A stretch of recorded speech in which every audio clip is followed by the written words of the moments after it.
Hello everyone. So in this video today, I'm going to be responding to a claim that GodLogic has made, which is that chapter 3 verse 50 of the Quran says that Jesus abrogated some laws of the Torah. So this is just the clip that I have the information from. Go to chapter 3, verse 50. And I will confirm, and this is Isa speaking. Uh-huh. And I will confirm the Torah revealed before me and legalize some of what had been forbidden to you. I have come to you with a sign from your Lord. So be mindful of Allah and obey me. So Jesus came, according to this verse, he came to legalize some things that were forbidden in the Torah. Yeah. So then according to the Quran, Isa is a false prophet, or really Muhammad is a false prophet for teaching Jesus came to change the law, right?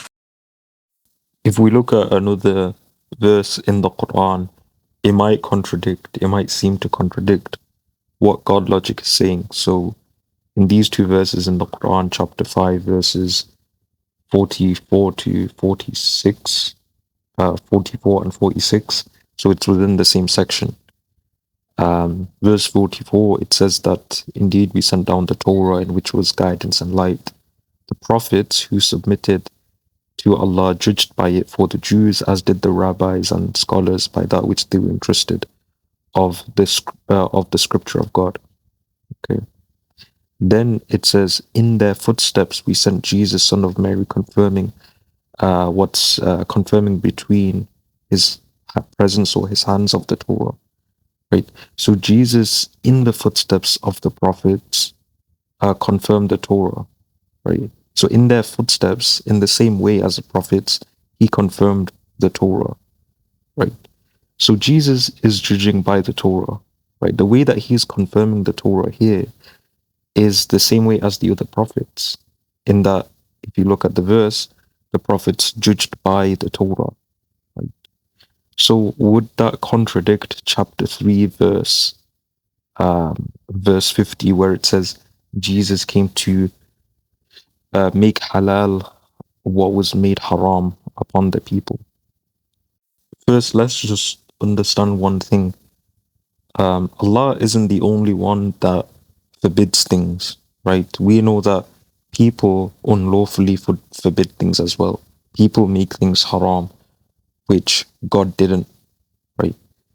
And I take that view that the verse in chapter 3, verse 50 says that it's about the people making things haram, which God didn't. It doesn't say who made it haram, right? If you look at the verse and the way it's phrased, he has come to confirm the Torah and make things permissible what was made impermissible. And remember, in chapter 5, the way that he's confirming the Torah is the same way as the prophets, which is that he is judging by the Torah for the Jews, right? The complete Torah. Okay, so that's how he's confirming the Torah. He's come to confirm the Torah, and he's come to make permissible what was made impermissible. And to make there not be a contradiction, what we can say is that Jesus is making things legal, what people made illegal. And the Quran does criticize people who do that, people who make things halal, or what people make haram, impermissible, what God made permissible. You know, someone might argue that how can people make things haram anyways? Like, why is Jesus making things permissible, what people made impermissible, when people can't do that? Like, it's like impossible for them to do that. Well, it is possible. They are making things impermissible without right. Like, it's not that they are actually impermissible. It's just that they are making it impermissible upon the people. And you can see this phrased out in the same way in another chapter and verse, where Allah condemns make things impermissible when they are actually permissible. According to chapter 10, verse 59, God criticizes people who make things lawful and make other things unlawful without any authority, right? So in this verse, it's also phrased as people making things unlawful, right, which aren't actually unlawful.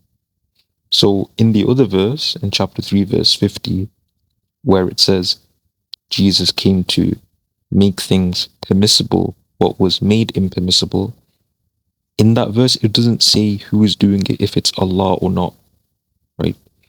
But the way that we know who which option it is, we can see in the Quran that even in this verse, Jesus, he says, I've come to confirm the Torah and make things permissible what was made impermissible, right? So since Jesus is confirming the Torah, and the way he's confirming the Torah is in the same steps, the footsteps of the prophets, and the prophets, they judged by the Torah for the Jews. In the footsteps of the prophets, he came to confirm the Torah. So the same way, so the way Jesus is confirming the Torah is that he's judging by the Torah, right? And then, so that's how we know that Jesus is not abrogating the Torah. He's in the footsteps of the prophets who are judging by the Torah. So the other part of the verse, when it says he has come to make permissible what people made impermissible, if we take it as that, it also makes sense to the audience of the prophet that Jesus did preach against people that were making things hard, that were not part of the Torah, that were not part of the message of the Torah, right? They were adding things onto the Torah that weren't even there, right? This makes sense to the audience, so it's not a far-fetched interpretation to take it as what people made impermissible, Jesus was making permissible. So combining all of these verses together, right, we can say that the verse is talking about what people have made impermissible, Jesus has come to make permissible. So this verse, in chapter 3, verse 50, the understanding of GodLogic can be disproven when reading the Quran.